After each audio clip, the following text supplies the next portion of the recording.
few follow-ups. First, on the Israelis' temporary defensive measure, which create buffer zones in Syria. I saw it didn't create a buffer. It wants to into the buffer. There is an existing buffer zone, but they expanded right. it anyway. So you said it will be a violation of 1974 disengagement agreement, yeah. But actually many Arabic countries actually condemned Israel for violation of sovereignty. What's the position of the Secretary General on this? I think I just said it and you just repeated it. That's not from the Secretary General, right? That's well, from the peacekeeping mission. You know, I think my title is spokesperson for the Secretary General. So, yes. There's no daylight between UNDOF and the Secretary General. We think this would be a violation of the 1974 agreement, and agreements should not be violated. Your next question. So the next, also a follow-up. Has the Secretary General have any plan to contact with the transitional government Prime Minister, Mr. al-Bashir? Well, we've seen the reports of his appointment. I mean, I think we saw the reports just a few hours ago. As I said, I think I answered Beitul questions in terms of the contacts that are being had. If there's anything more, no plan. I will let you know. What I can tell you is that this morning the Secretary General spoke to both the Foreign Minister of Turkey. He also spoke to the Prime Minister of Qatar, Mohammed Al Thani.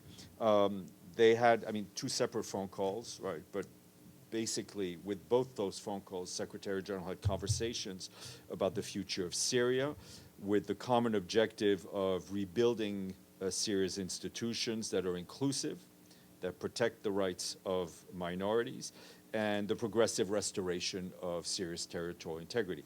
Secretary General will continue to be on the phone, as well as his senior advisors, with key interlocutors on this file. There's one issue here for the future in Syria, which is Hayat Tahrir al-Sham, which is labeled as terrorist group. Indeed, it is. Personally, I didn't see how this would play out, but from the Secretary General's point of view, how would this thing be solved? Would they be like delisted as terrorist group from the Security Council, or what kind of criteria? I understand where you're getting at.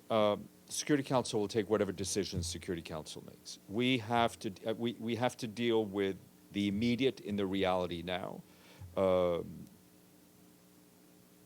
As in other places, we have contacts with de facto authorities for operational reasons within our mandate, right? That's permissible and acceptable, and is critical to us being able to fulfill the mandates that member states and even sometimes the Security Council themselves have given us.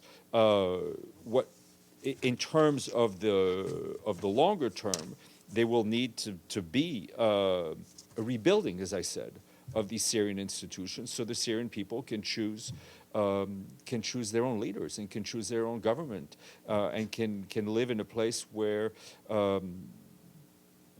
a government is protective of the diversity that we see in Syria, and that is inclusive. But you didn't really answer the question. How are we solve the problem of a terrorist group?